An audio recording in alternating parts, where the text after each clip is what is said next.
bakugamba kujja kubeera ku Lwomukaaga olunaku lw'enkya ng'enaku z'omwezi 17 n'olwe Sunday naku z'omwezi 18 ku ssaawa 3 ez'okumakya zikomekeza saa 12 ne bakutegeeza no 7 months to go bw'obanga oyagala okumanya ebisinga lukubira omukyala gwe bayita Dorothy Stewart oba mukulu John Sembatya ku ssimu zaabwe ez'omu ngalo z'omanyikidde obulungi eya mukyala Dorothy Stewart esoma 78M 52M 7569 ya mukulu John Sembatya esoma 78M 632 ojja kuba osobola bafuna then tugende mu protest eneba esinga obukambwe bweto bweri kati bwe tuvaawo mu kalango kaako kubanga ndoza kali olwaleero nja kubasikaddamu kamalo kulyetinga wano space njalo kobaza bakomuli baffe mwenna ababadde ebongereza babano ababadde bongereza olwaleero mbatumiddeko munyomwera bakomuli ababadde bongereza ku Trafalgar Square ku Uganda House abekalakasiza olw'enkya gye muli ne eno kino kye kibadde olwaleero mu ggwanga lya Bungereza.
Bakomere bali mbongereza mwa balinyo bali ndate mu jango ko mulimu ogo bwe mara abe bongereza then ngida kuddako abe South Africa abe Cape Town mwa balinyo bali mu bakomere abadde South Africa nabo babadde bati bakozolayo people power people power our power people power NUP everywhere kunga Cape Town kunga South Africa kunga South Africa kunga diaspora kunga America kunga Uganda kunga Chagulanyi kunga Amanda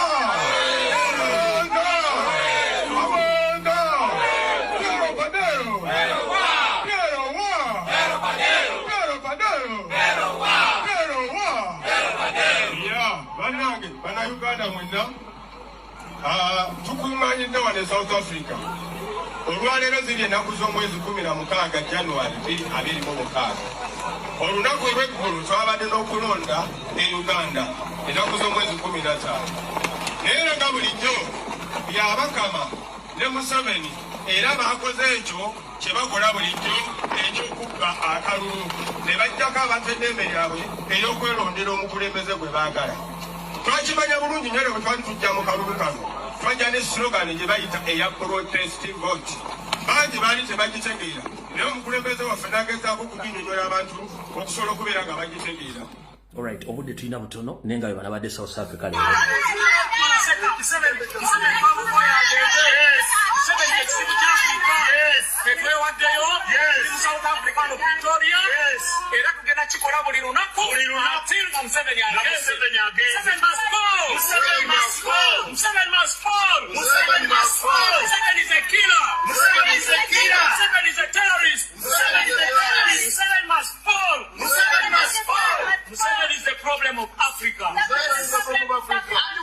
Alright, my comrade abe Cape Town, I salute you. My comrade abe Pretoria, I salute you. Mobali dala omulimu ogwo encha Waltham ndoza Boston, Massachusetts nebi dala mwe bali bali dala temujjango okwo ndoza ogwo nago tuba tugumaze kati njagala tugende direct nga tugenda kulwawo olw'ensonga obudde tugenda kozesa sabiri zokka.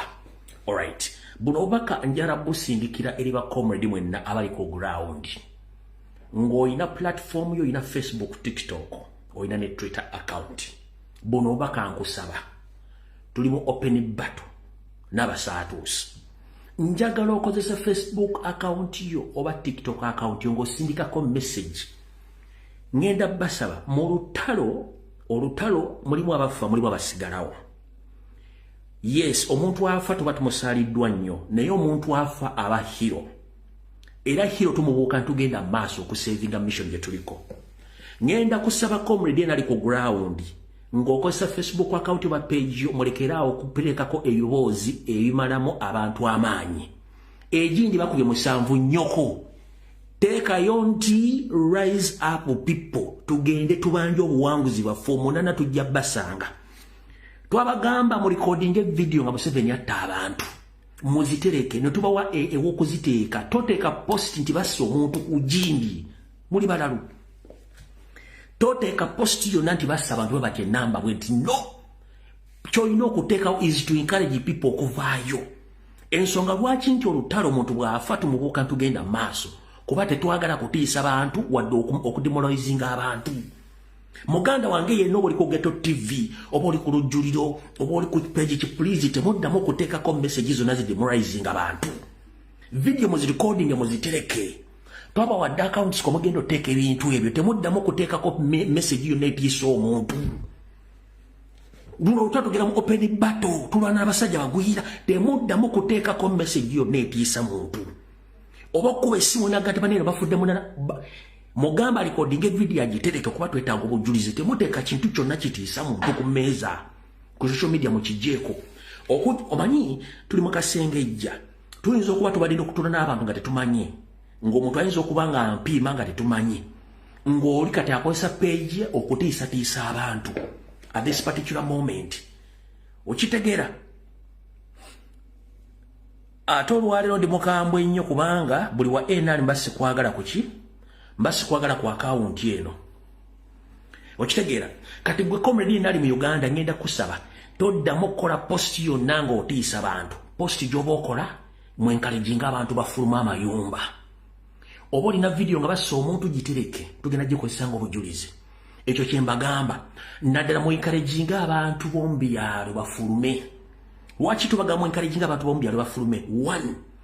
Twetaaga okusookera ddala tu stretching Museveni. Kuba ye mentality yalo zetugenda mu kibuga.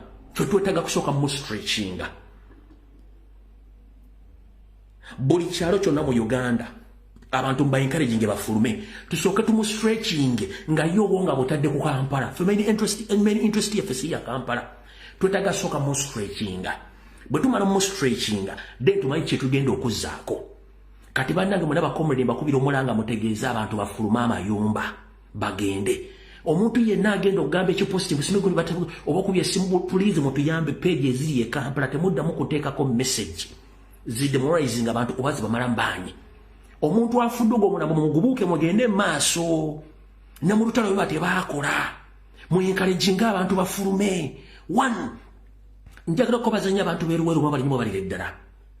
abantu beruwero oluguudo namwe balire ddala bwayise wonna wonna ekitundu kye bwayise wonna abaana basuze bakola omulimu busabalamu bali nyo balire ddala bangambye n'ejjinja wakitandise okukwata ekintu kyolina okukola ku lw'eggwanga lyo omuntu ali mu diaspora akwata essimu okuwire muganda we essimu oba mukyala wa mwami wo naye akubire banne b'amaanyi abalina solida bategeeza abantu bafulume tetusobola kuddamu kusuba omukisa guno okuleka Museveni kufuga ggwanga eryo ne mutabani we ne muganda esale musale intaneti bagijjo nga mate kisobola koleka abantu batandise okikola intaneti bagijjeeko nga mate kisobola koleka kisobola okukoleka one gwomuntu yenna ng'olina emotoka by'omusenyu essaawa zino tukwetaaga omuntu yenna ng'olina weetiiye zigunduza tukwetaaga mumanye polisi gye zisula mumanye amakubo ge bayitamu mukere ku makya nga amakubo gonna mwagasimumu empogoma ebagita cut off nga tewali motoka esobola kuyitawo tugenda mu lutalo kati open battle mu byalo eyo yonna nga polisi either ina kutambuza bigere nga motoka bazireseeyo kyemulina okukola kati ekyuma mukimaze mu open battle naddala ekiro kino nga tuli mu surgical operation akantu konna komanyi sima bakayita ndizimaana kunzimaana simanyani buli mukyama libutunda amata ku kyalo ng'okamanyika NRM ekireebera surgical operation nabo badduke ku byalo baveeko abakola olugambo mubaba byali ku kyalo okwo ekiro wano olina okukolera omulimu ogusinga obulungi bagenda okera ku makyako ku kyalo tekukyali muntu yenna munyampi bona nga badduseeko nga baliko twemanyi ekyokukola tukimanyi buli omu ng'amanyi munne ekiro kati essaawa zino ebeera surgical operation abantu mubamanyi ku kyalo mumanyi aba NRM mumanyi ababega mubamanyi bulungi nnyo bizinesi zammwe zimanyi buli kimu kimanyi returning officer mumanyi yabyobulu singa ekyo kyawedde dda abasobola okwebakira butivu banyampi mu bukoleko tugenda otuuka wali nga bwe kimu kiwedde byabakama mumanyi abeera eyo tale center singa mwagirumbye eddanga yavuddewo dda kubanga tukimanyi bulungi nnyo byabakama watali tale center banga takyagenda kukola bannange bwe muba mwagala ensi yammwe okubaddira buli kimu kikole nga mukirina okukikola ompulidde bulungi nnyo bwe mutakikola mulyejjusa abalina ebimotoka by'omusenyu binene tubyetaaga abalina bumashiyo obusala emiti tuweetaaga mulemera ku muti obwo ne mugusala muguteeka wansi mwe ne mweyongerayo bana abasajja tunosooka basalako ntambula ompulira bulungi nnyo essaawa zino twetaaga kati surgical operation muntu yenna osobola okukola kyolina okukola bwe mutakikola mujja kwejjusa mwenna ebitundu byonna ebisutuse mubalinyo mubaliridda mwikaleji ng'abantu kubanga kino tetugenda kikomya leero olutalo lutandika butandisi teri muntu agenda kugamba kukola kintu kino gwasobola okufacilitatinga kubira munne Kampala omusindikire essere z'amafuta gwasobola okusindikira muno essere z'okulya zisindike kubanga demonstration yeetaaga abantu abagenda okulya ekyo mukikole nga mukimanyi olidde bulungi nnyo so buli muntu yenna kikole ng'okimanyi nti buli musajja wa NRM mugumanyi ku kyalo mutandika omunoonya naye aveeko balitaninga ofiisa mubeera nabo buli kimu kimanyi kye mulina okukola ssaawa yakuduumira lutalo kati mudde bulungi nnyo amasannyalaze mugamanyi bwe gali ebintu byemumanyi we biri amaduuka gemumanyi we gali yessaawa ey'okubalaga nti ensi tulina ogyeddiza ensi egula mirambo nga mulina okununula eggwanga lyammwe baganda afe ali mu diaspora bagezeza kwekalakaasa batambuza information batambuza amabaluwa kino mulina okukimanya essaawa zino tuli ku lwaffe lwaki Nyande Soferi kiyakoze yaddidde ba propagandalist be across East ne Central Africa n'abasasula sente okolagana ne NBS okutambuza live coverage ya Tale Center nga bali mu kutambuza results bazitambuza kyovula nti Kenya efulumiza Kenya results NBS zefulumya aba Kenya gye basambuza results Kenya NBS zefulumya abetandaza ndize bafulumya results Kenya zefulumya abalwada zebafulumya Sudan zebafulumya nabagambidde ekintu kino kituwaana si kya Uganda yokka video njikoze emisana bagamba tuli mu lutalo n'ensinya tubadde mu kulonda n'ensinya tubadde ne South Sudan kwa Museveni yagifuga yasindisa amagye kwegali yagasindise Sudan nesindika n'abalonzi twabagambye Rwanda eyimidde ku ekonomi ya Uganda Tanzania Museveni yataddeyo mukazi Sema Suluhu yamutaddeyo Kenya mumanyi nti omusajja Ruto Museveni yamutaddeyo okubeera okitegeeza nti bano bonna bali mu kkobaane eri okulemesa Victoria yaffe ne Victoria eyo eri mikono gyammwe mu encouraging abantu bafulume. Ladies and gentlemen, ngenda bagamba abaana kugula mu batandise okikola mu mugendo bali amolukwe. Kugula ondi abaana batandise okikola mu mugendo bali amolukwe. Muganda yakubira muganda wessimu omutegeeze nti yesawe y'okusituka. Byabakama agende okuzuuka ne banne nga tebalina kye balinawo nga buli kimu kiweddewo kubanga atakulekera nawe tomulekera ennyanja ekuttombera. So njagala ofundikira akanyomero ako nga ng'abakomere bali ku ground, please temuddamu kusindika kintu kyonna kiyitibwa message edemoralizing abantu. Bw'oba tosobola kwogera ng'otya okwogera, teekayo post ogambe Ugandans please raise up. Ugandans please raise up. Bangambye lindako wano. Lindako. Musoka 1 minute, musoka mulindeko tulabe wano. 1 minute. Lindako mara okulaba wano.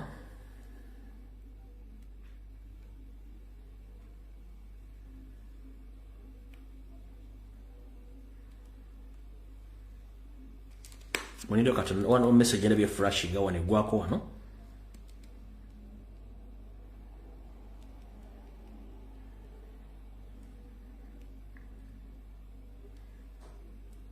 Linda kwa maroko. Mpepo da chikem.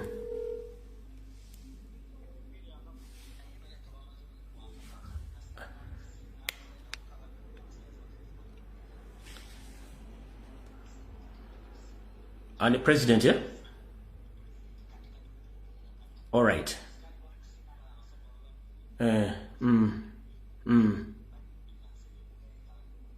All right. Kati njara tegeze ensi. Lindako. Njara tegeze ensi nti kati president esazino bamuwambye askari wa kumagete omukubida amasasa gamutiddewo n'abala basatu abadde mu compound nga balindewo n'abo bayisizawo bali mu kumenya lugesa wazino bali mu kuyingira ku kifuba bajje mu president bamutwale. So mutegeze ensi president esazino alabika agenda kuwambibwa olw'ensonga askari wa mukubya amasasa gamutiddewo abadde mu compound abalanga bana nabo babaliddewo era bali mu kumenya lugi bagala kuyingira kutwala president. So ye update ya boss sawazo ensonga nakimbaga nti musoka mulindeko na message nyala bange flashing awo. Kati mutegedde bulungi nnyo kyembagambye president esazino askari we bamukubya amasasa gamutiddewo tuli ku live kati lwakuba nti sagadde mbadde nze ku live nga sinafuna update ninjagadde bategeze kiro kati president askari we kugeta omukubya amasasa gamutiddewo n'abala basatu ne bayisibwa bubi era bali mu kumenya baagala kuwamba president esawa zino. Kati bano kye baagala mu kimanyi bulungi nnyo baagala spark abantu kwekalakaasa kuba nabagamba results zebalina za 2016 ya 2026 banoonya spark eno bafunireko kudita kubanga ye ono option balina baagala kudita then balyoke bakole kiki ekigenda mu maaso. Kamala okuddamu ofuna omukulu ono tumala okulaba baagala spark.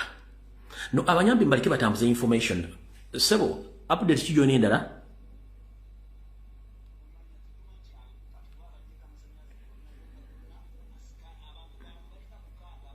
Mpisemu eddobozi li wano oba nkikolenga bwe nkikoze wano. Nkuteekeko isemu eddobozi. All right, kale kankuteeko wano bwe bagamba bantu direct. Soko tu update sebo. Sekuulira sebo. Owulira Fred, amasanyazi bagajjeko askari bamuse owulira n'abala mukaaga abadde mu kikomera bamenye n'ababadde ku lugi bamenye olugi olusooka ali mu kisenge esimu esembye okwogera naye kati saawa eno bamenya simanyi omukyala bamusanze mu ddiro yo alekana naye mufu kati bali mu kisenge bamenya kati abaana tetumanyi we bali kati saawa eno wenjogera era kati tegeeza ensi. Ero li kula ivuka kye sawa zino nsekuli. Askari kumanya mufu ababadde omukaaga mukobwe omuntu n'abadde basigadde bafu obabadde nani erinya linvudde mu tosimanyi kiriko ne esika bensembye okwogera naye ng'abantu bonna babasse aŋŋamba ate ntegeeza ensi owulira banaatera omutuukako nga basala enyigi zonna saawa eno byebyo Fred. Okay, kale tweyanza nnyo. Mbiza mutegedde ensonga lwaki kiki ekiriwo ekyo. Amakuru linda ko 1 minute.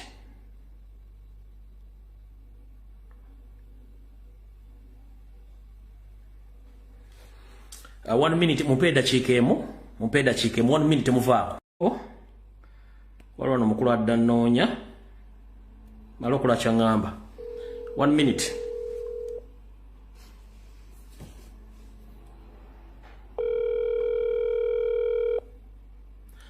Sebo mukulu.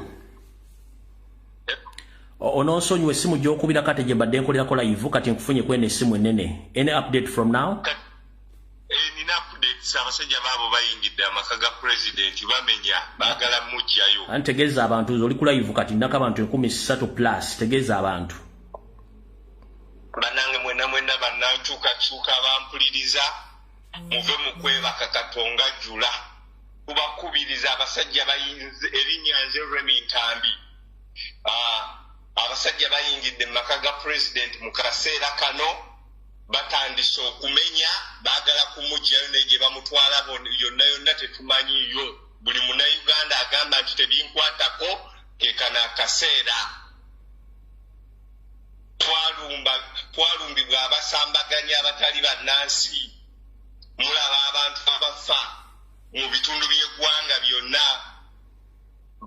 Ennyonyi twabagamba nti bano abasajja tebalina kye bafiirwa kubanga eno ensisi yaabwe. Buli omu kekana akasito kwerwanako. Nkomyawo. Kale sebo toyanzanya sebo. Alright, ndoza mu confirm is information iyo mukulu wa source no coordinator wa North America mukulu Remy Ntambi a confirm is information. So ndoza mutegedde kati abasajja bana basajja tebajja kufuga gwanga bana basajja bagwira. Nzize mbanyonyere ekigambo kino all along nti bana basajja tetunda banansi bana basajja ba blood suckers bo bajja kusanyawo.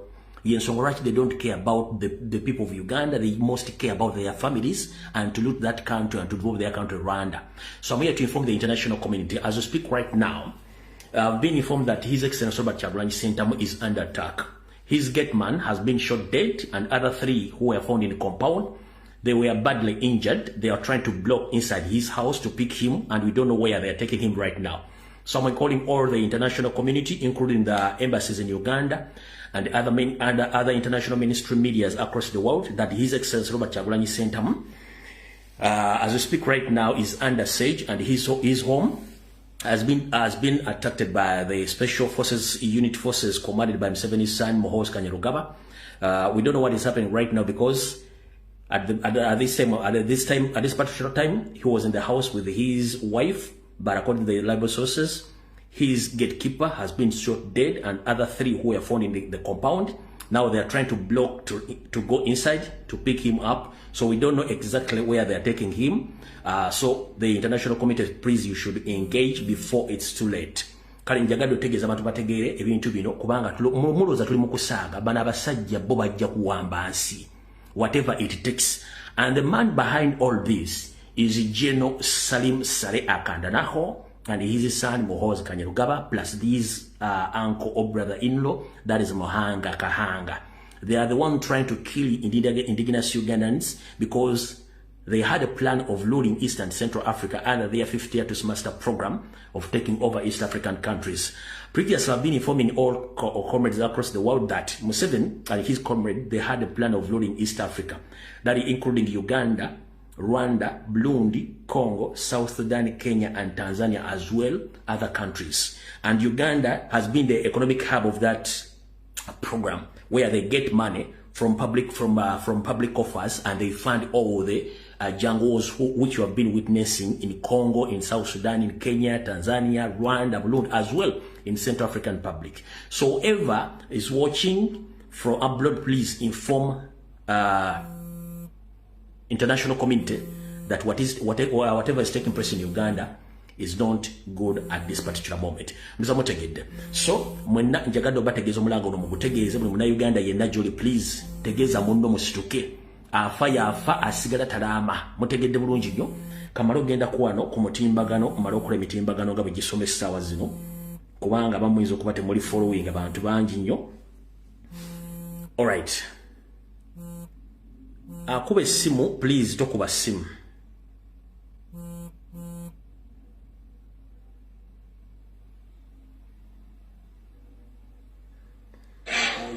Tokuba ssimu. Gyonna emitimbagano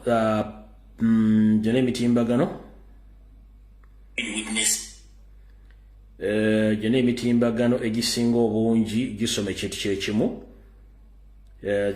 kyekimu ndowooza tusooke tutambule n'ebyo bisigadde tujja bitegera oluvannyuma naye ndowooza omuntu yenna akuba essimu ku ssimu kwenjogerera essimu gye mumanyi gye wookubako publicly tokuba kwena essimu. Alright, ndowooza network bagigiddeko ddala. Alright, tujja kutambulira waawo katugende mu maaso nga bwe kirina okubeera. Alright.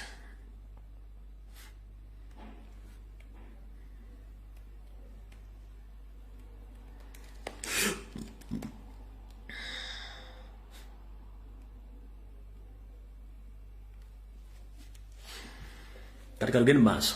Already, eggwanga lya America nga liyita mu kitebe kyayo ekya America ekiri mu Kampala kyade kyawandiise dda statement. Omanyi nina ebintu byengoberera publicly. The moment bwendaba nga ekitebe kya America kisindise security alert mmanya kye kigenda okujjawo. Ekitebe kya America mu ssaawa z'amalega ekyemisana kiwandiise ne kigamba security alert for American citizens. Nechigamba, Uganda held presidential elections on Thursday, January 15th, 2026. The official results are pending. There are reports of security forces using tear gas and firing into air. At these press gatherings, the US citizens are encouraged to exercise enhanced caution, avoiding large public gathering and all limit unnecessary movements. I knew exactly what was coming. Or security alert eno nategedde kye kigenda okujja. Kati ekisingo bata esa ku pressure mu kimanyi kye kiriwa one. Twagenza ogenda mu kalulu kano era tugenza okukamaliriza nga Robert Kyagulanyi Ssentamu bakubye Museveni ebitundu 7-6 ku buli 100. Byabakama kiyakoze n'atandika okulangira results enfu. In fact eza 2-6 ane 2-6 twamuwangula. Comrade Katana n'aballa ne bamubuuza mukulu results z'osoma ozijja luddawa. Byabakama nga tayisobola ku explain nga results azijje wano. Olw'ensonga nti balina results entuufu nga tayogedde polling station wa results, tayogedde constituencies wa results wa the districts yasoma busome kibamuwadde. Kati kibamalidde olw'ensonga badde basuubira nti abantu bagenda kubeera bakawufu nyo ekyumba kibalekedde bakikole. Kati ensonga lwaki nti bano abasajja batidde nnyo okola kibalina okukola olwaleero okukwata president. But unfortunately president yatugamba nti asuubira omukwata oba omuwamba naye baba muwambi bannayuganda musigale nga mugenda mu maaso okulwanira eggwanga lyammwe. Nange nakibagaana embanze nga nvudde kiba kitegeeza nti abaana bali tememmuli ebiddako bijja tusanga mu maaso tugende.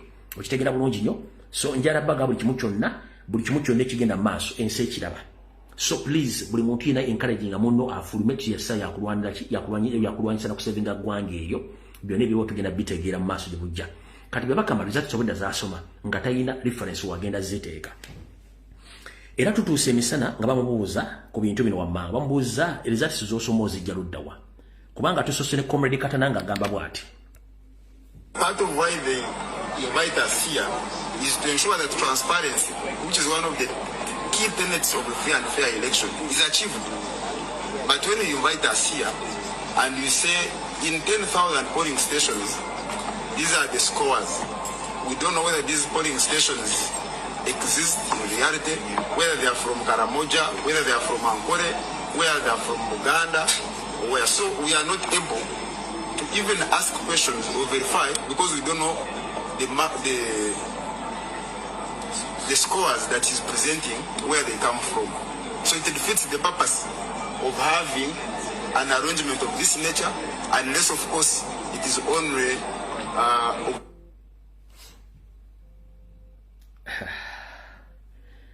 Monango kubye ndi ku live. Bali mukumenya kisenge kya Bobi Wine munda mu nyumba. Bali mukumenya kisenge ate Babi ali luddawa. Babi ali luddawa. Omukyala ali luddawa. Ali mu nju wekwese. Bankubidde direct nangamba gamba ka abantu batuyingiridde bali mukumenya kisenge. Basobola ku identify nga bakyaba yingire bali mu ngweza bulijjo bali mu ngweza amajjana. Tambulidde akujja yekwese nga ayogera kaama. Alright. abantu kwe bali kuno bangi bawuliriza bulungi nnyo right bamaze okumenya olujja olusooka bayingidde mu bisenge baagala kubajja mu bisenge tebeekwese alright tweyanziza nnyo alright current update bamaze okumenya olujja olusooka olwa geeti mu maka ga president Robert Kyagulanyi Ssentamu bayingidde mu bisenge kati president gyabadde ne mukyalo baagala basookola batwale abakola ekikolwa kino maje ga Muhoozi Kanyerugaba aga SFC ku biragiro bya kitaawe go bayita Salimu Sale kubanga nabagamba Salimu Sale si munna Uganda musajja Musomaali jjukira bye eggwanga oddikaliza buli kintu kyonna mu Uganda yennyini kyo kati okufiirwa lwaki yayonona naye Salimu Sale muganda wange tola nti Mogadishu wa muwala tujagina ne bagayitayo watya ng'ogyeko essoma ng'ogyeko Mogadishu Bagamoyo oba luddawa tujja kunoonya ne kafamire kuba bonna tubamanya abaana bo gwe kola one slight mistake otte Kyagulanyi oba muwambe kati no bulijjo mbaga ekigambo kyo nti abantu bano balina kawumentali tebalowooza already walangiridde dda nti Museveni yawangudde akalulu okozeseza ba district returning officer no declaringa ba MP bonna be mwagala mu Buganda under their system of Buganda for Museveni. Ladies and gentlemen, akachi bagambe enna bwire kuba campaign Buganda balo kye bagandi Buganda for Museveni mwete mwakitegera kanchi bagamba olwali ekyabogeza ekyo bali bagenda kukozesa district returning officers ku tale centers okujjamba MP bonna aba National Unity Platform okubajja mbadikirenga aba NRM ye system yali ate nga nze kibagambe ebbanga lyonna nga mbagaba MP mulwane nnyo mu kubeba metrics nga ba MP besudde gwa nagamba ne bagaba MP please mukitandika okuteeka babaka makuninga abawe polling stations ze bateeka mu buli constituencies zamwe mwensule gwa nagamba kigenzo okuvaayo nga polling station zennyini ghost polling station ze bakozeseza okubajjamu nga ate mwasuze mu leadings nga ne opponent babaweddemu amaanyi kati Museveni nakozesa polling ba district returning officers ku orders za Salimu Sale Muhoozi Amongo Anita ne basalawo okukozesa system eyo oku unpickinga buli candidate wa nupu yene yawangu ne bamujjemu bayise waabwe system bweto bwe yali njala bagambo ne bana Uganda nupu already okusinzira ku information gye tulina almost yafunye ba parliament ebikumi ebi bisatu nga tekiriko kulimba baganzo kulanga kijja bakuba nga ne result tebazirina ne basalo ne bagamba atani akubo no siri kubya amasimu please mundeke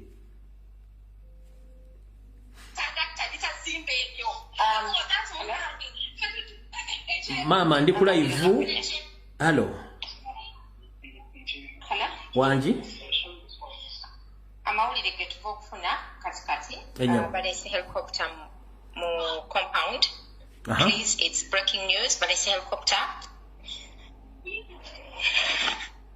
Agenda masa abantu bakulira reporting helicopter ndiko live helicopter eze mu compound ya president police helicopter bwetogerera nga bamenya okuyingira mu nyumba ya president bali mu kumenya kuyingira mu nyumba ya president kyebatusabye buli omu tweetinga postinga kola kyona kyosobola forget everything else. Balese police chopper balese military chopper. Police chopper yeri mu compound. Police chopper bede kuba tia gas mu Kampala. Yo kati yeri mu compound ya president bale kalogedde bageza ku dispersing abantu. Ne batugambye buli page nene tubegayiridde mu amplify that message. Thank you. Okay, tweyanza nnyo.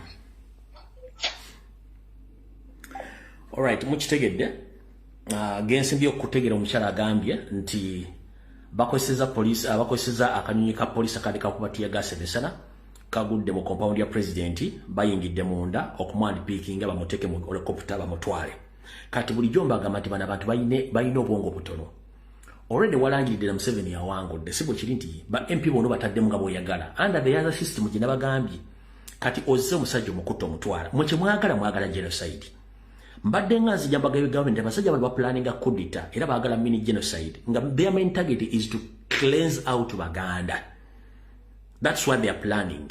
So, at this particular moment, if you come out, you have already announced that Museveni has won these elections. You've started denominating, you have started denominating NUP candidates one by one. At the same time, you have attacked Robert Kyagulanyi Ssentamu, where he has been peacefully seated in his house, taking him to an unknown destination. What if Simana Kumanya? Singa officers mugenda gamba muti abantu.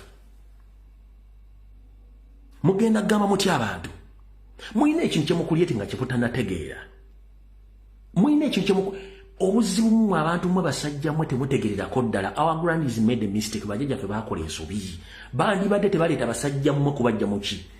Imagine eno gye baabajja. Kati kankulage gye bajja abantu bano abali mu kututawaanya. Uno laba tutawaanya ndyoke nkulage gye twabajja bajjajjaffe. Uno if I'm available, not dead, not senile, but I'm still around and I have some knowledge.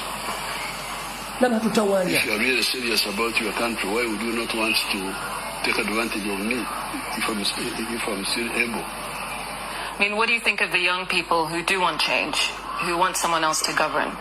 Do you think that that's not sensible? That was what you wanted as a rebel leader. No, I did not. I was actually dying to work with old people because we needed them. Unless you are not serious, these problems are big problems. And if you have got a big problem, the more hands, the better. Youth unemployment, it's still very high. And young people feel like they need more opportunities. And when an internet shutdown happens, they feel repressed, they feel silenced because the internet is a tool of the youth. What are you offering them substantially over the next 5 years? We are the ones who built the internet. The one you are talking about. We are the ones who built it. So the shutting down is because of dealing with criminals who want to use that infrastructure. Katika mbalage bajjajjaffe gye babajja. Kankulage bajjajjaffe gye babajja. Mukama nnyamba ate wiiki ewedde neno information kangibawe. Wiiki ewedde the Tanzanian army has already crossed the border to carry out special operations in Uganda during and after elections. France 24 showed the son of Samia Suluhu, who is the current president of Tanzania, meeting with Muhoozi. Remember, Museveni sent Ugandan army to Tanzania to carry out special operations during the after elections in Tanzania, which ended up killing at least 10,000 people, innocent Tanzanians. So most of the army soldiers who will be dressed up like police uniform, those are not UPDF officers, those are the army from Tanzania. Wano, France 24, yali amaze okulipotinga omuvubuka ono ngali Entebbe ne mutabani wa Salema Suluhu. Omulaba oye Muhoozi, one mutabani wa Suma Suluhu wa Samia Suluhu nga bali naye bazze okumala okutula ddeeyo oyo okuyingiza amagi yoyo. Okitegera bulungi nnyo. Njala kunoonya kano ka video mbalage simanyi mulimu ki.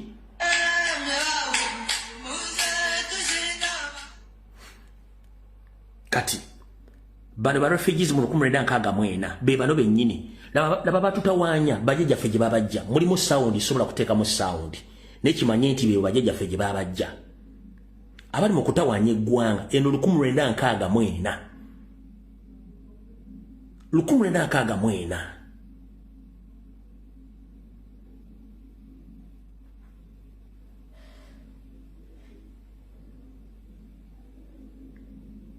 Lubayingira Uganda nga maze okwetemaatema ewaabwe mu genocide. Awo bali bafuna asylum nga bayingidde Uganda bafuna asylum. Olaba bano ba asylum seekers African officers abali babawandiika baabo bayingira olwo.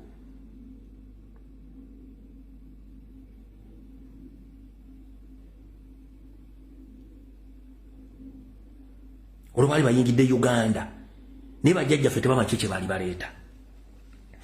Kati godidde bayindiginaansi obatta oyagala bamalawo olwedde okulonda mwakuwangudde dda mufaaki n'ensi.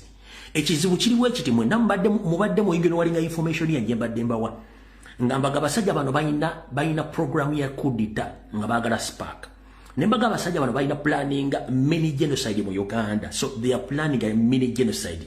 Their main target is to target Baganda. Kino kibagamba nze funye information across the globe abasajja bano gibabeera bwe baba yingira ensi ezo gamba America, Europe, UK, Canada wa batuukira mbana Uganda ababuli kika naye bwe babeera ku parties nga babanywedde omwenge bagenda ne bayitira ebigambo ne bayitamu nga bazze ku mission ngera mission yaabwe yakufuuza Baganda gye bali na kukola ekyama ekikusikire bakyogera bagamba nti fe ekyatuleta kuwamba ggwanga Uganda nenga main target yafu yakusooka ku cleansing out Baganda tubajjeka amataka tubatte tubagobe mbuli kimu. That their main target nenga komole oyo musajja avudde mu Uganda nga zembo kuba kyeyo nga that is their mission. Kambadde mu akatambe mu kalabu muyinza okuba temukala bulungi nnyo awo era mugenda kulaba ennaku z'omwe mugenda kulaba emyezi refugees mu Uganda mu 1964 njagala okalaba bulungi nnyo sound njijjemu for corporate purpose. Sound njijjemu for corporate purpose. Baba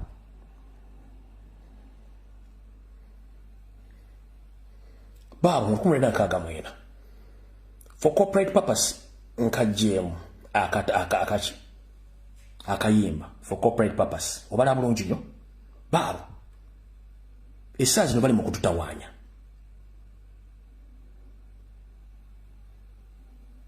Babo nga baza okufuna asylum era bali ku office ya Ministry of Internal Affairs bali batujjirako ebibakwatako nga bayingira eggwanga babo balaba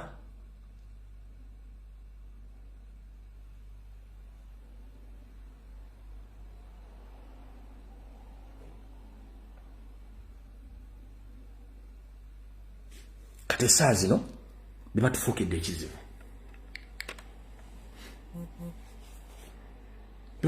ekizibu mbadde essaawa zino batufuukidde ekizibu akaluba akabinga bakaagala bino eno footage abadde lwaleero omuntu yabakwasiza ndoza kwa body cam nga tebamanyi nga bali mu kutiikinga bululu baabo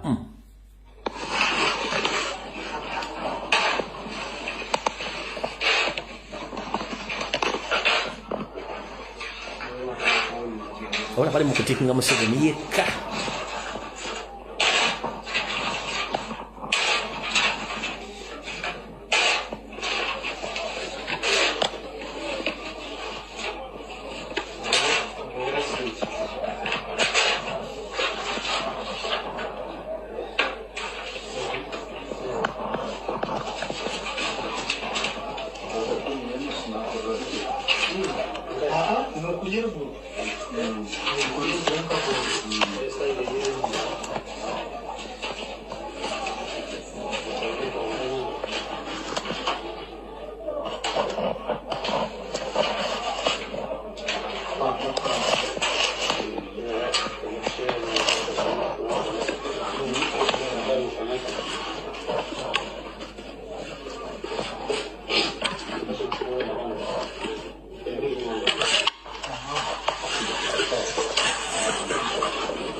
Voilà, et là vous venez.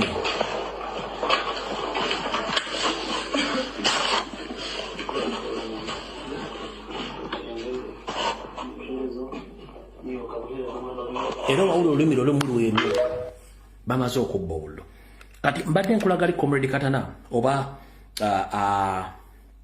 mukwasi w'ensabo w'ekibiina kya National Platform nga nnyonnyola babuuza byabakama results azijja nga tasobola kunnyonnyola munnamuli bwabuuza byabakama emisana owaayi abantu nga bwe mulugunya results gy'ozijja byabakama bwati bwazzeemu njalawulire bulungi nnyo byabakama bwati bwazzeemu bwabuuza emisana ka video kano kazannya emisana naye njagala okawulire ng'osinzira ku kiri ky'owulidde ekya Comrade Katana byayogedde owulire byabakama yazzeemu results tuziweereza mu ngeri tategerekeka tikitegeera kubanga engeri gye twazitambuzaamu mu mwaka 2021 era enkola y'emu gye tweyambisa kati ku district results teziba polling stations butereevu nezireetebwa wano mu National Tally Center zisooka ku districts presiding or returning officer n'agatta ebyakafunako n'alyoka biweereza ku National Tally Center kati simanyi abeemulugunya okwemulugunya kusinziira ku ki beebuuza polling stations zineeno ziva mu districts ki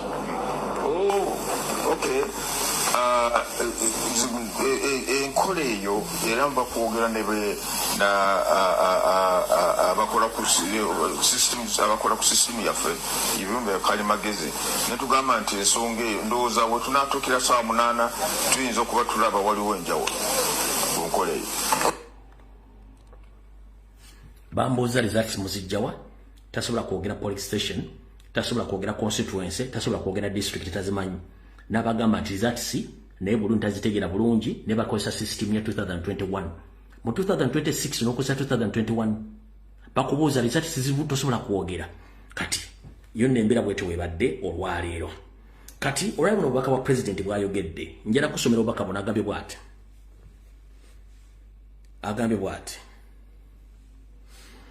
meanwhile yesterday after casting my ballot the military deployed all around my home in order to place me under house arrest. Nti ebyonga bikyali awo olunaku lwajjo lwe namaze okugenda okuba akalulu kange emmotoka n'abasirikale b'okwerinda bazze ne beetoolola amaka gange era ne bagezaako okunteeka mu busibe obufuge mu maka gange nga sisobola kwetaaya. Those criminals even jumped all over the fence and entered our compound. Amenyi b'amateeka abo baabuuse ekikomera kyange ne bayingira munda mu compound yange we neetaayiza. My house is still besieged. No one allowed me to come in or go out. This anti-strength nagamba nti amenyi b'amateeka abo tebanzikiriza wadde okwetaayiza mu maka gange wadde okugenda okuyingira oba okufuluma ekintu ekyo olabanga ekya bulijjo n'agenda mu maaso n'agamba they do this out of fear for the people they have offended by committing so many atrocities against them. Nti kino kyonna bakikola nga bali mu kutya olw'ebikolobero ebingi bye bakoze ku bannayuganda era nga bo balowooza nti basobola okugumaza embiro naye ng'ate ebikolobero bakoze bingi. They do this because they are afraid of the people reaction after stealing their vote. Bagenda maaso okuba nti bakola ebintu bino nga batya olw'okuba nti batya ekigenda okuva mu bantu oluvannyuma lw'okwenyigiriza n'okubba obulu bw'abantu. President watu yogedde ku makya azzeemu n'awandika ekiwandiiko n'agamba bw'ati and at last evening they attacked our deputy president of Uganda, Honorable Muwanga Kivumbi, and killed 10 of our supporters who were at his home. Agambye nti era akawungeezi k'olunaku lwajjo abatamanya ng'abo bano abamenyi b'amateeka baalumbye amumyuka mu kitundu ekya Buganda omwami Muwanga Kivumbi mu maka ge ne battayo abantu 10 weddu abawagizi be era ne bakuwuliyita nga endiga eyasizza ekibya. Agenze mu maaso n'akugamba this after they abducted the deputy president of West region and attacked our deputy president of another region. Abatamanya ngamba oluvannyuma lw'okukola effujjo lino bagenze mu maaso ne bawamba amyuka mu kitundu eky'amaserengeta g'eggwanga. Bwe baavudde awo era ne bagenda ne balumba amyuka mu kitundu ky'amambuka ga Uganda. The criminal regime its evening has gone insane. Nti abatamanya ngamba bano mu kawungezi kano ak'olwali bavudde mu mbeera ate era ne bafuuka ekyennyalwa. And this insanity will have to be met with resistance. Obusiiwufu bw'empisa buno n'obutabala mu mantu magezi bujja kubanga bulondoolwa saako n'okufuna abantu okuba nti benyigira mu kuwakanya oba okuyimirirawo okuwakanya ebyo byonna bye bakola. bwamazawo nakugamba olwaliro nti temukkiriza mu byonna bye Bakama byalangira kubanga tebiriko mitonda magulu tasobola banyonyola wajjajje buwanguzi bwalangirira Mukama we Nnyandi Yosoferi yensonga lwaki mulaba nti bali mu paniki bambuuza jjajja obukulembeze obuli bulungi notasobola bwogerayo so mutegedde bulungi nnyo embeera nga bweyimiridde mu nsonga ezo. Alright, kati katumale okuddako eno tulabe ki ekiriyo. Katumale okuddako eno mala okufuna update wano ku bwenyi bw'ekitabo tulabe bulindeko mala okulaba update. Ghetto TV dakiika mukaaga, they can't kill us all. Rise. Ghetto TV atugambye nti tebasobola tutta ffenna bannayuganda muzuukuke kye nabagambye message erina okuwandiikibwa. Luyimbazi Nalukoola Mugalu agambye it's alleged that askari akuuma ewa president bamupye amasasi n'afiirawo kitalo nnyo oyo Nalukoola Luyimbazi. Don Sheriff agambye Bobi Wine is not safe. Power has been switched off and security personnel are jumping into his face. Nti omukulembeze gw'eggwanga lwa Kyagulanyi Ssentamu tali mu mikono mituufu. Amasannyalaze gasaliddwako, ab'ebyokwerinda babuuse okuva ebweru ne bayingira mu kikomera kya pulezidenti nga tewali abawadde lukusa. Tugenze wano ku mukulu gwe bayita Bible and Politics. Breaking news. His Excellency Robert Kyagulanyi Ssentamu yalumbiddwa ewuwe n'omukuumi we attiddwa.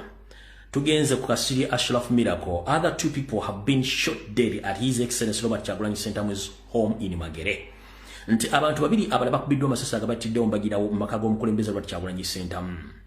Tugenze the NRM chopper has landed at Bobi Wine's yard. Nti akanyonyi kandamukanga aka polisi kagudde mu maka ga His Excellency Robert Kyagulanyi Ssentamu ne kamujjawo. N'omulala wandika breaking news. President is not safe at his home and at his home. His security man has been shot dead.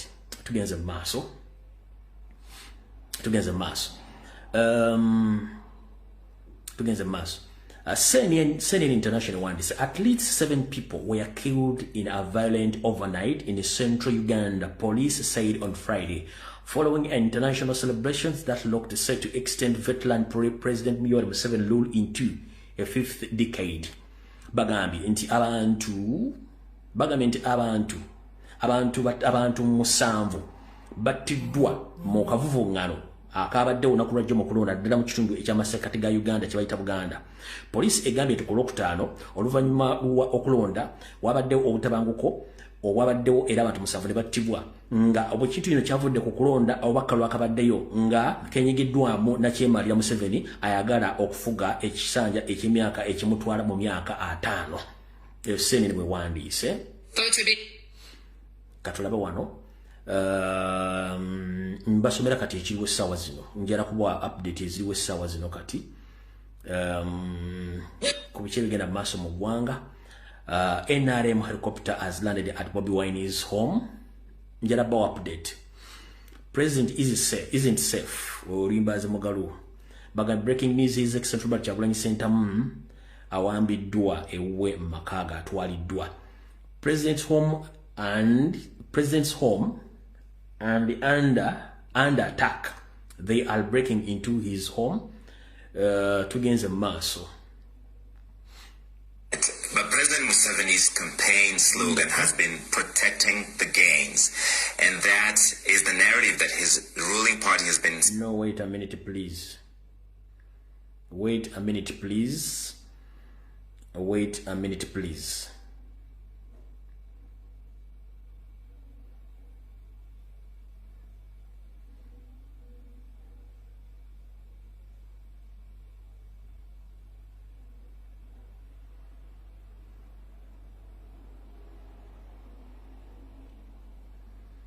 All right.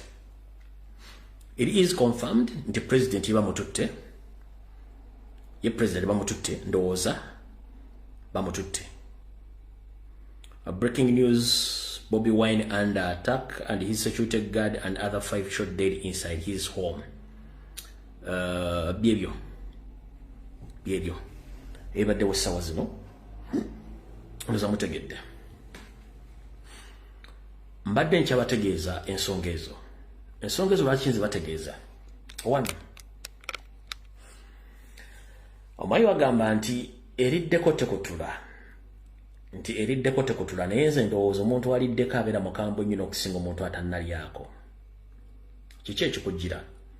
Bw'abanga Nyando Yoseferi ne banne bafuze emyaka 4 nga batandise okukola ebikolo by'obutujju okutuuka okukwata okuyingira amaka g'omuntu okugamenya mu muwabe mutwale nga mwena kyembala nze neewuunya era nsigala neewuunya bwe netwole ne ngamba abajjajjaffe baakola ensobi baatutomeza baakola era indeed baakola era. These are wild animals. The Tutsi people, these are wild animals. These are non-human beings. Because at one time they don't use their heads. They just decide with their feelings to do something which is awkward. How dare you at this particular moment? Because even the Electoral Commission hadn't yet announced who is the winner. You pick guns, you go, you attack a presidential candidate, and you pick him from his house.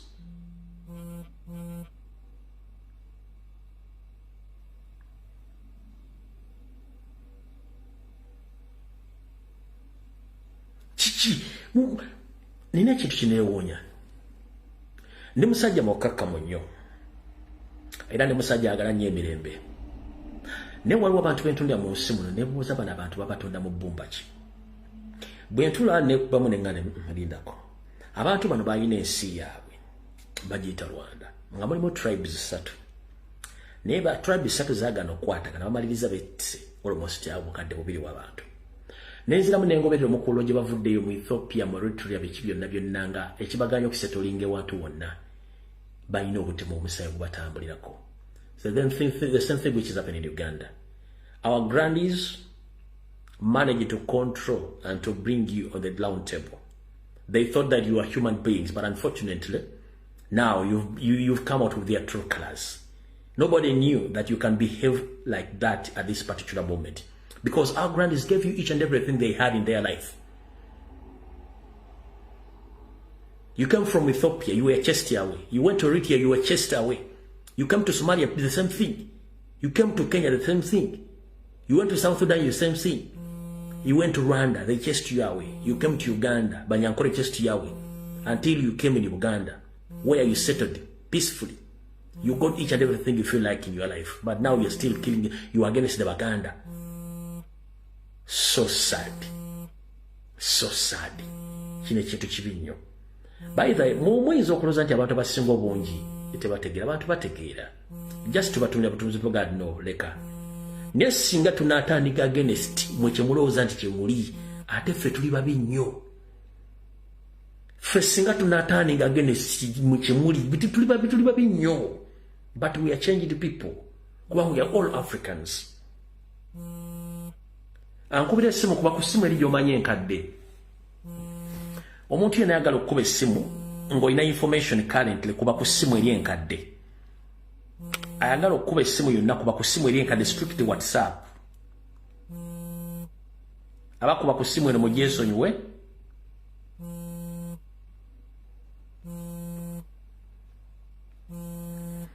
Eno essimu gye bakuba ku WhatsApp eno.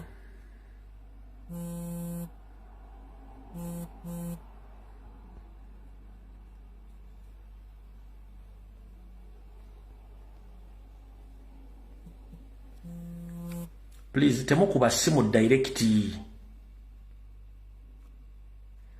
Esimu gye bakuba ku WhatsApp gye ntaddeawo. Esimu gye ntaddeawo gye bakuba ku direct ku WhatsApp tokuba ku direct call.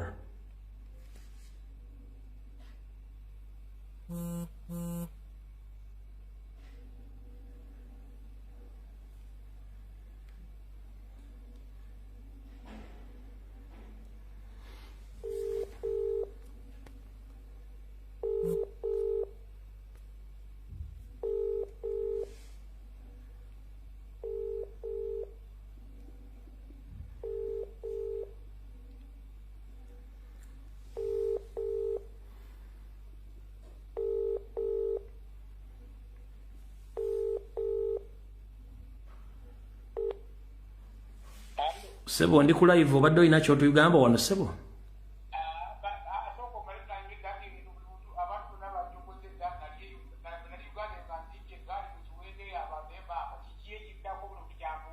Kale kanve ku live nja kukonako.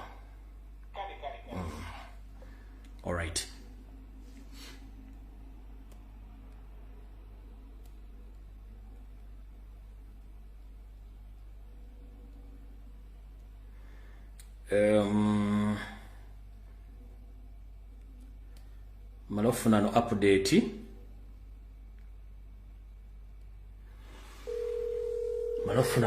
wantulabe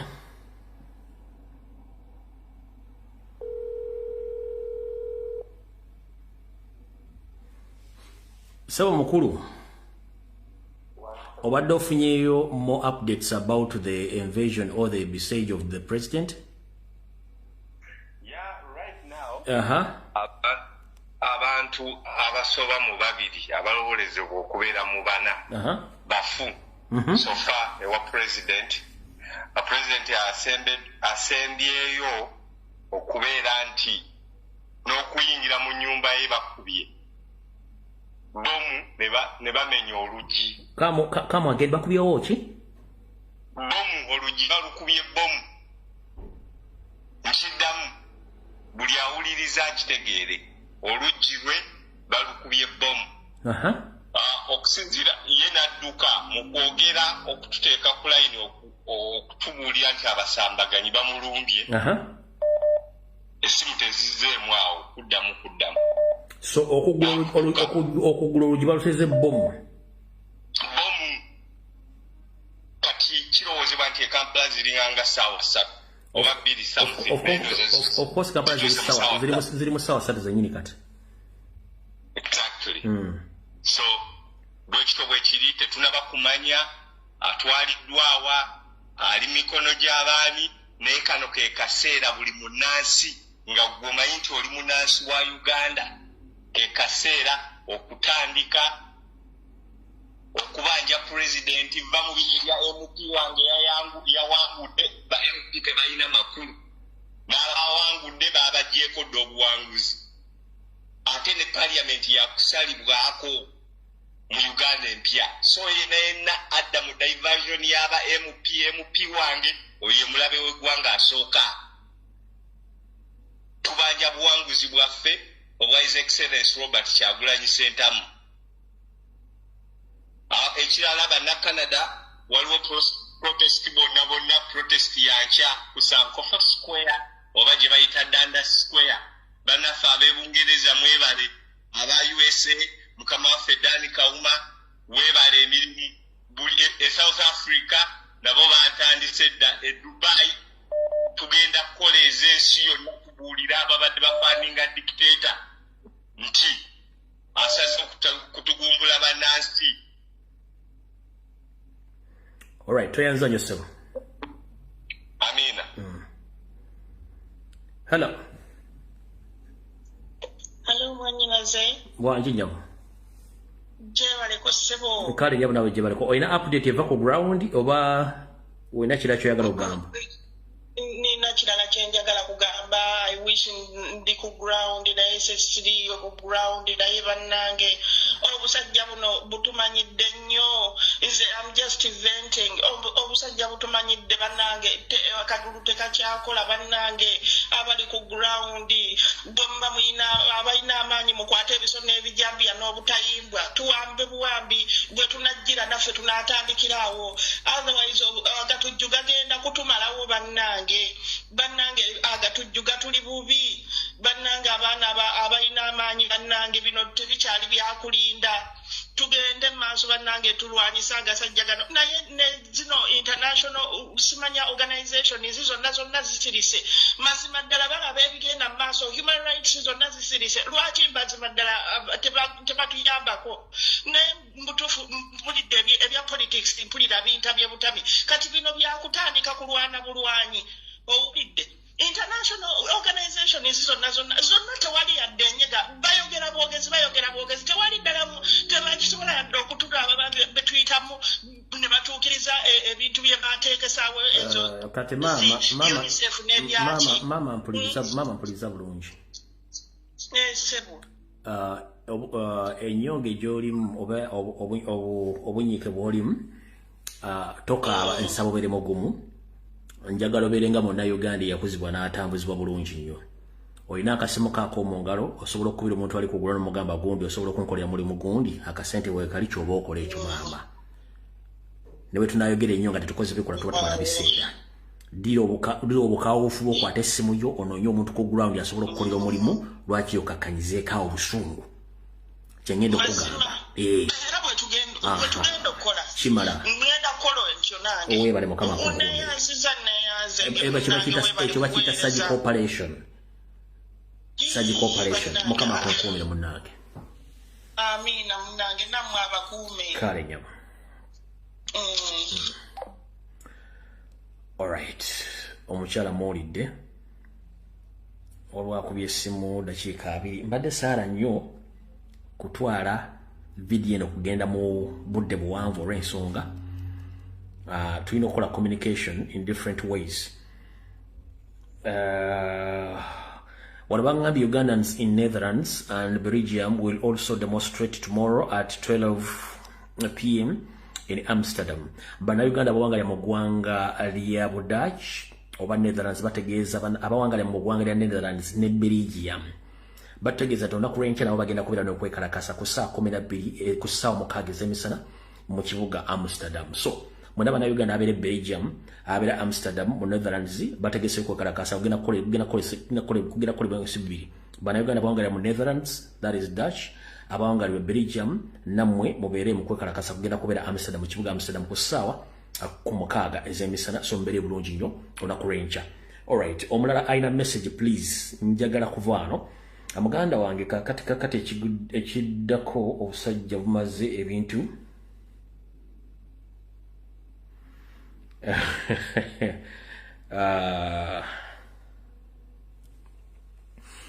buno bubaka bange buli munnayuganda olina ekirowoozo mu mutwe gwo.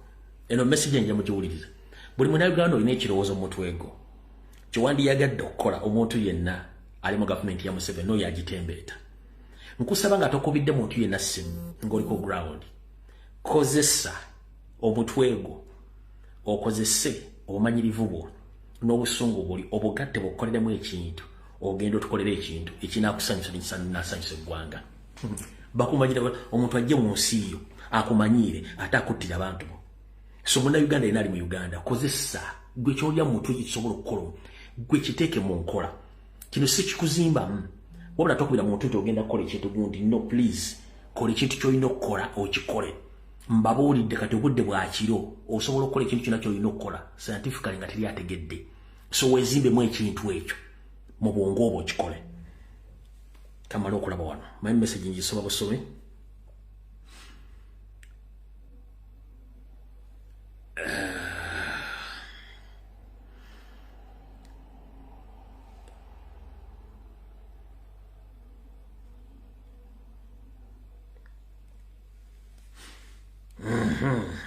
Global protest yo America already nagisomye dda nabadde nayisida akalanka nche ku Saturday ne ku Sunday tutakajja kubeera na ku 2. Alright. Alright.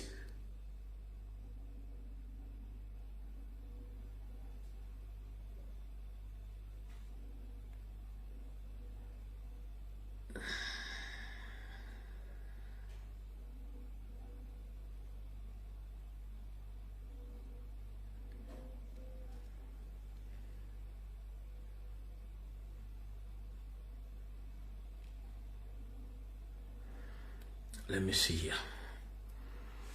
Local update. Oh, yes, Christo. Bannayuganda Sebo. Tuyinayo update yona kubanga eno video njala giclosinga ndabe malogoberako ekiri ku ground tulabe. Ona update nje yona. Nambo tegeze ayina omuntu yena atula around ye. Bavemu kwa olwenzikiza bagwe mu bisubi kubanga bano basamba njiji nga bakubamu amasasi. Bayaka batumye kutta abantu wali awo na basamba njiji bakubamu amasasi. So omuntu afumukuba oli afumya ngandi kutegeza abantu bafume fe tuli mu bisubi.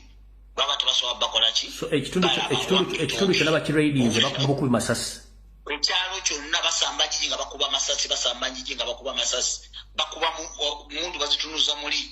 Ero lyankubidde nga gali mu kusangamba obulya abantu mbagambe bafulume bagwe mu kava mu bitooke oba mu bisubi. So yembeera eriwo yomo engeri bamenyemu olugyo omukazi simanyi bamulamu. So yebyo kuba balukubye bomu simanyi. so bebe Fred abantu bakuba amasimu ewaka abantu bababeera arawundi owulira bafe mayumba badde wawe mugundi mu bisubi bagwe cover kubanga tulaga abantu bafe bangi bali mu kutabusi buli ayetoolodde awo. Alright. Kati president yali musajja mugezi nnyo. Byaga buli mukulembeze yenna agenda okwesimba okola eggaali okuva ku bakansala LC3 bakansala chairman LC5 njala ko besimu mwena information efa ku ground sara muntu agenda kuleta bozi mukulu sebo oba nyabo kali sebo nawe jema oina update efa ku ground ya update eva ground ngifunyeko sinabika kasa tonabika kasa nengo gifunyeko linda ko katono kunzijako naye nti amakaza president gasalidwako era nti bataddewo nennamunkanga bomu gye bakubye ku luggi kituufu weeri era ne babbi ayinza okubanga eyinza ng'ali mu mbeera ntuufu oba si ntuufu naye ne ba agenti bwe baali bateekawo bokukuma obululu kuba mbadde ninayo abalongo bange babiri olunaku lwajjo babakutte kato ne waswa tebannamanyikako wajje bali ezo amawulire geninawo kuba bo babadde nga bagwa mu biti bibiri nti kuba baana bange mbamanyi nkuze nabo nze abakuzizza naye abaana abo tebannamanyikibwako wajje bali ekyo kireke toyongerayo statement eyo toyanza nyosomu kale alright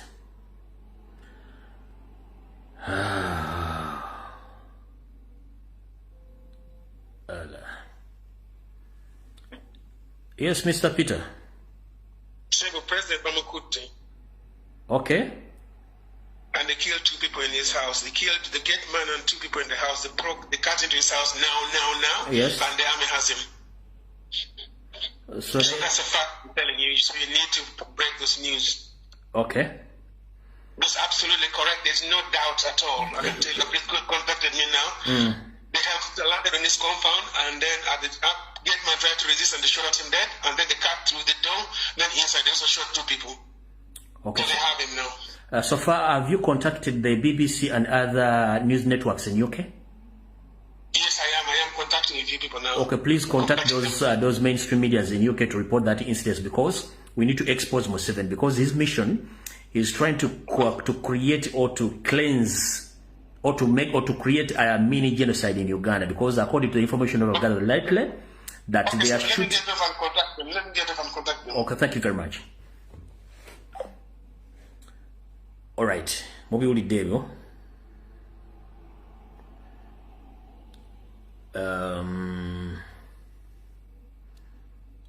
Information mugitegedde bulungi nnyo kyonna ekiriwo kati tekiriimu kubuzaabuza information mugitegedde.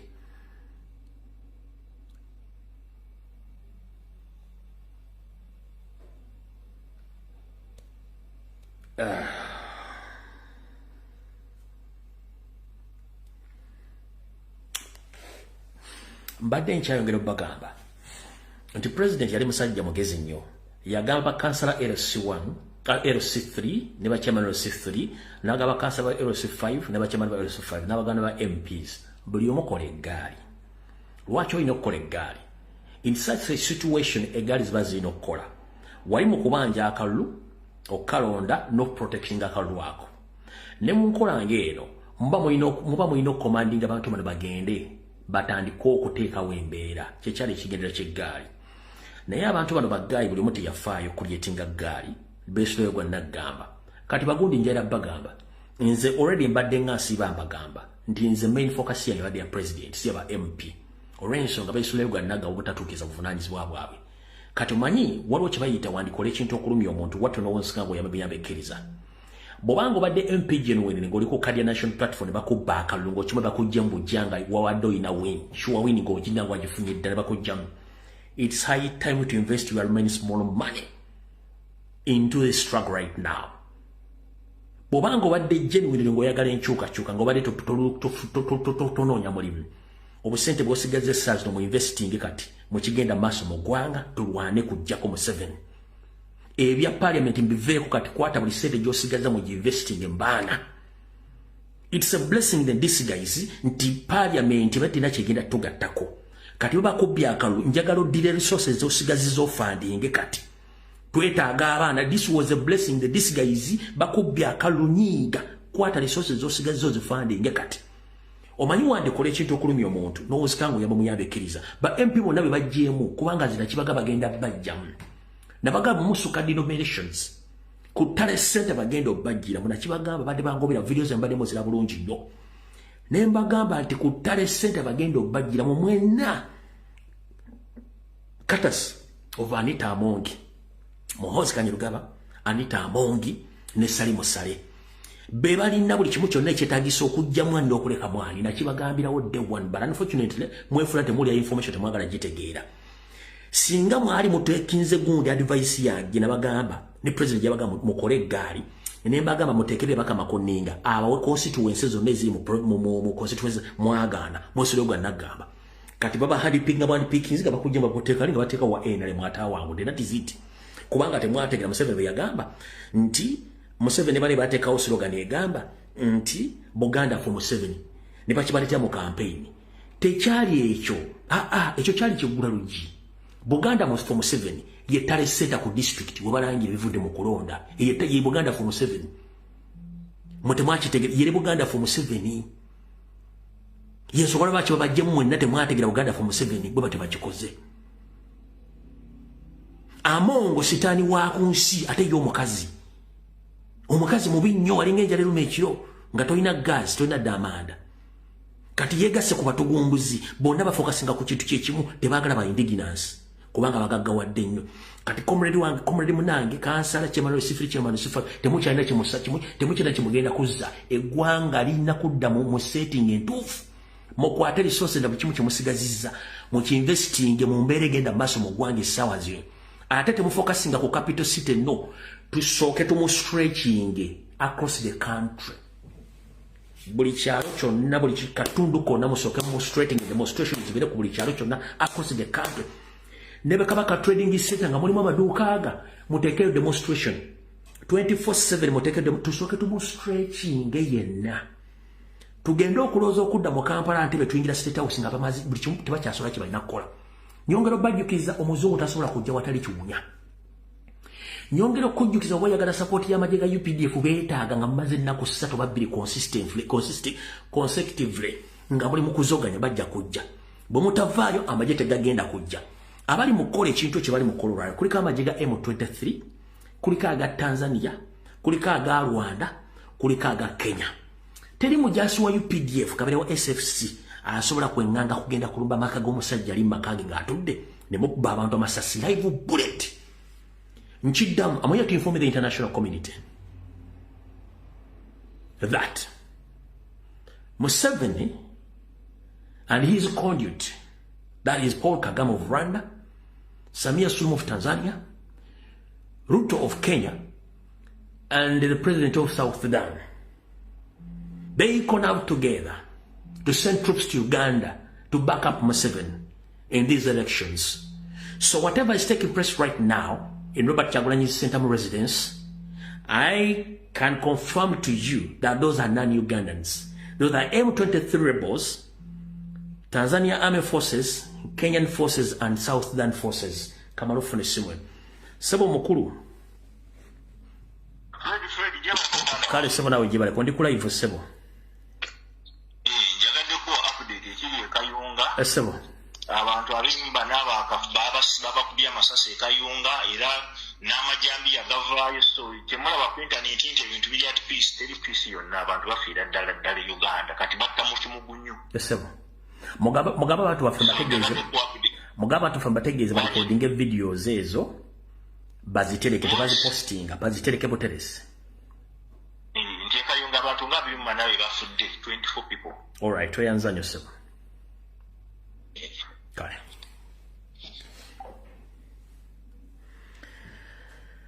Alright. Kamalo kuddayo kweno malalo wansi ndabe kyekiriyo currently. Kamalo kuddako malalo currently sawa zino malo kula kyekiriyo. Aha, Ghetto TV, Lord save the president. Confirmed the president, Askal has been shot dead, but Bobby Wine's residency military has knocked the president windows to force themselves into his house, and Askal phone is being picked up by the military. NRM win Kampala Central, David Lewis, Lolo, Bagala.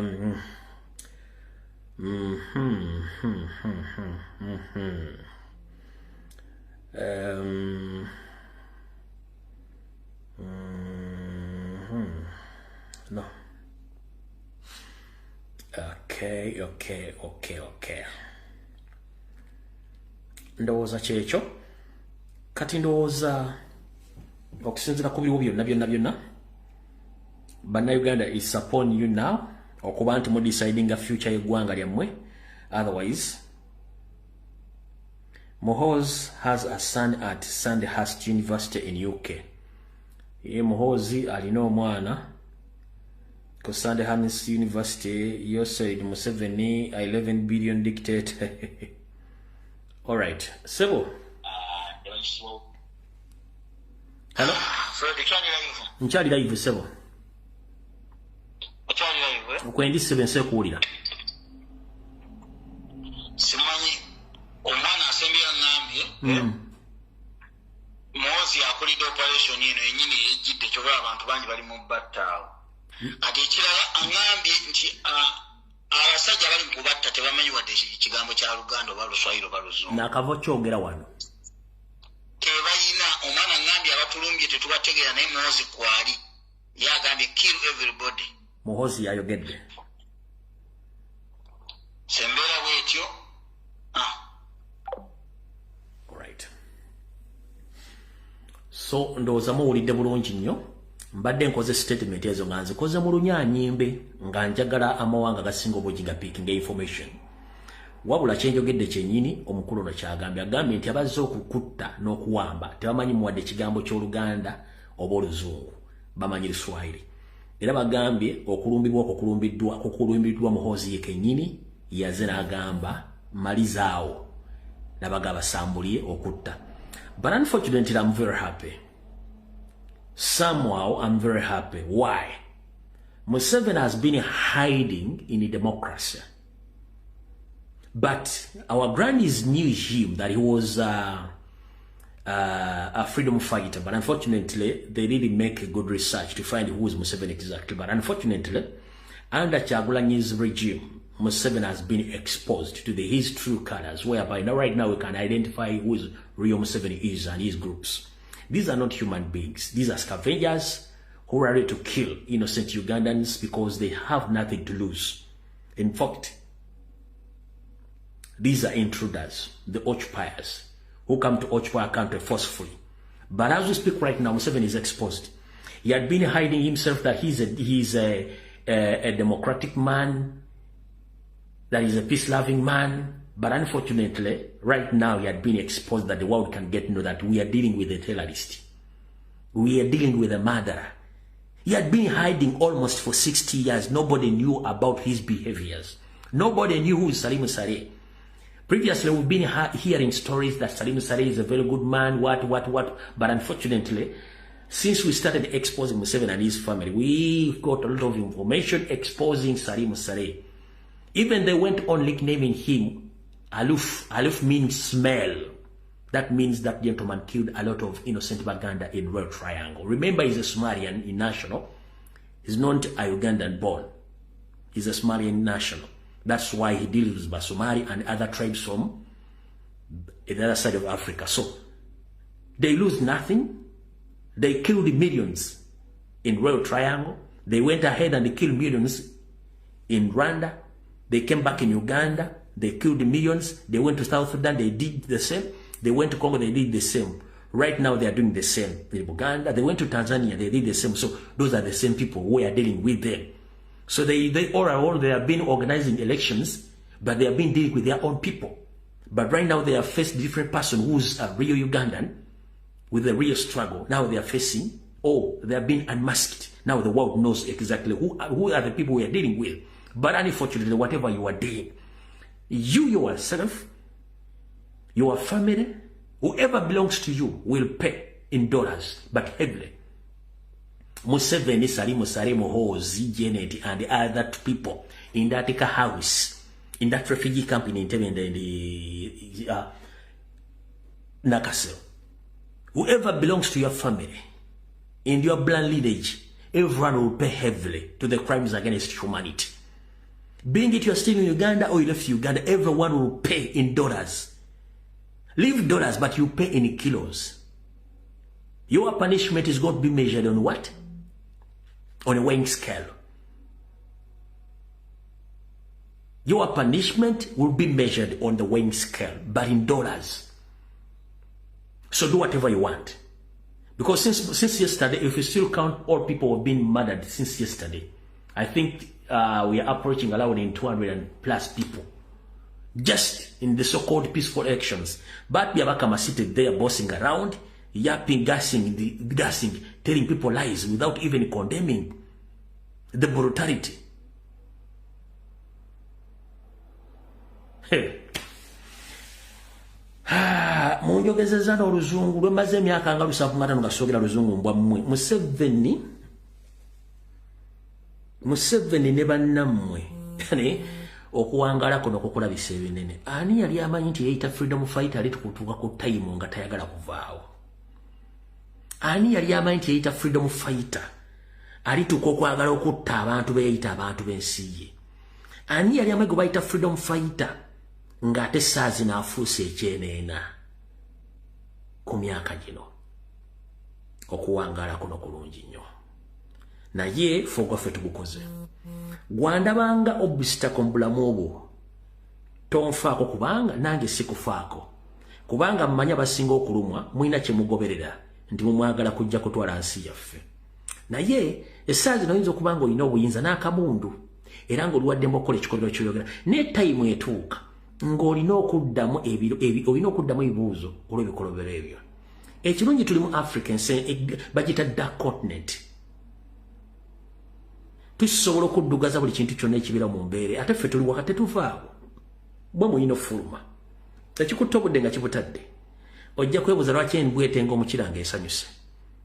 Lwe lulimi lwayo okulaga Mukama nti munnange ensanyuse okukulaba. Ate namusaka erituuka ku nnyonge very soon mujja kitegeera. Lwaki Abaganda bali quiet? Lwaki bali polite? Omuntu okubeera polite abeera mutemu nnyo n'okusinga omuntu aleekaana. Ffe tubadde ne time esobola okubabula ebigambo bino kubanga twejjako ennaku n'obusungu ku mutima. Yensonga lwaki nsobola okondaktinga video n'engimalako nga tompulidde nti nvudde mu mbeera oba nkabya amaziga. N'amaziga ngalina nsobola okukaba ndi so emotion. But sometimes bw'olaga omulabewo nti oli munyiivu oli emotion akitwala nga advantage gyali.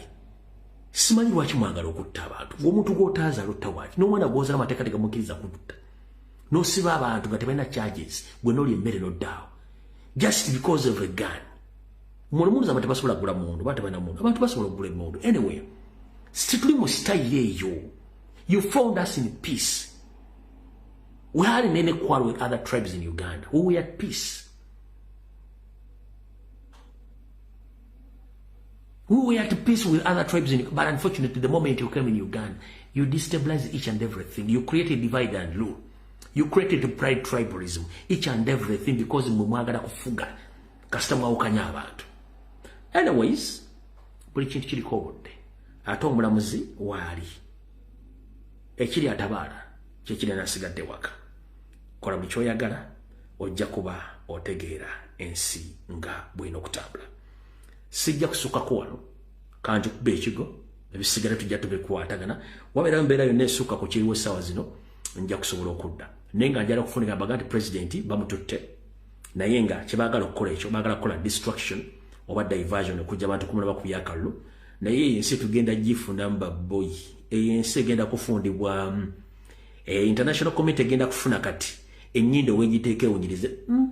Wano nga mpulyawo kye mbaddemu wala kati ensi mutandise ogiyita mutandise okusembeza ensi international community mugiyitisereza. Wano nga waliwo ekiwunya. For 40 years, 4 decades, oli mbuyinza. You still kidnap people. Ngobatta.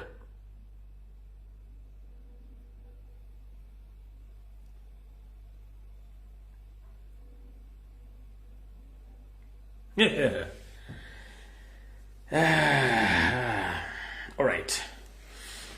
Ndoza Kamalo confirming any information gyebansindikidde wano mu voice note.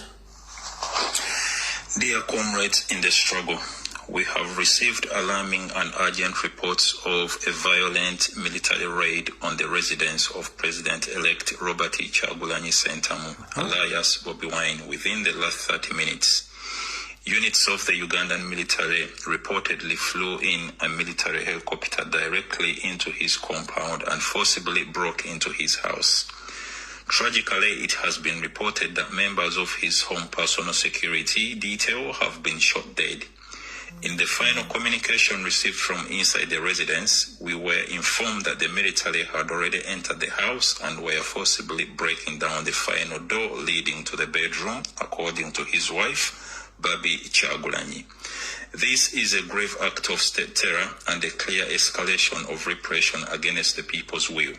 It exposes the regime's fear of accountability and its readiness to use violence to cling to power. In this critical moment, we urge all comrades to remain strong, disciplined, and focused. Let us remember Bobi Wine's clear directive to us throughout the entire campaign. Never demand for my release. Demand for your stolen election results. Stand firm. Continue demanding your victory. Justice and restoration of stolen mandate. Keep Bobi Wine and his family in your prayers as we confront this dark hour with courage and unity. Power belongs to the people. People power, our power. Our power, people power. Aluta continua. Thank you, comrades. All right. Bobulidde bukanzanyira buno bwa endwa ozero kamuzanyo wano ngambalagako wano eno NTV ndowooza ngabiryawo basazeewo kulinnya ebisenge ne bayingira munda era nga wenjogerera bali mu kumenya nzigi na kikwegamba bekake okuyingira kumpaka tetumanyi kiki kyebagezaako kukola oba baagala kumukola ku bulabe oba ki obuzibu nti tuli mu nzikiza interneti teriiko byonna byagibwako tewali asobola kumanya kigenda maaso n'obubaka bwenfunye kati family tusobola na accessinga kati amasimu tegaliiko budde bwanzikiza byennyamiza bitiisa naye nze kyenjagala okugamba mwami Museveni oli musajja mukadde eggwanga lino likalakasa emyaka 40 wateeka okubaawo ekkomo ku bintu byosobola okukola n'ebyo tosobola kukola kati naba akalulu kano ngayo bakatambuza ngeri ekiyayi ekikika ekyawaggulu bazze batulugunya abantu naki kakati bali kulumba mukulembeze waffe kyosenyonyi omwogezi w'ekibiina ki. Alright. Tubiwulidde. Bangambye ngereko eno mu malaalo ndabe. I've just talked to the First Lady and this is what happened right now. Electricity has been shut down. Cameras tampered with, breaking into the main house, internet switched off.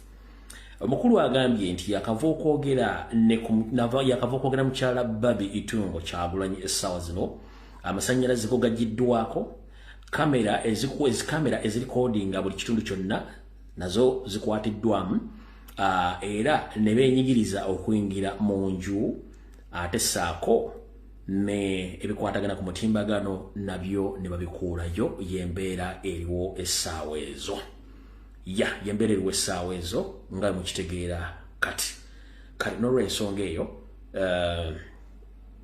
ndowooza kasooke tuwumuzeemuko akatambika tukakuba ekigo tujja kusobola okudda oba okuba nga tugenda mu maaso n'okuba nga tutegeera embeera nga bweri okwetoola eggwanga lyonna bannaye munansonyiwa njagadde nfundikira akatambi kano buli muntu kubira munna ali e Uganda na buli ya Uganda bwofunye akatambi kano wonna kyotadde muntu ekyolowooza okukola genda okikole kyolowooza okuteeka mu mutwe essaawa zino genda okikole saa yakwera nakatakulekera n'otumulekera ennyanja ekuttumbira kulwa Katonda n'ensi yange Mukama aba 13 mpeera tojja kuddamu mweraba.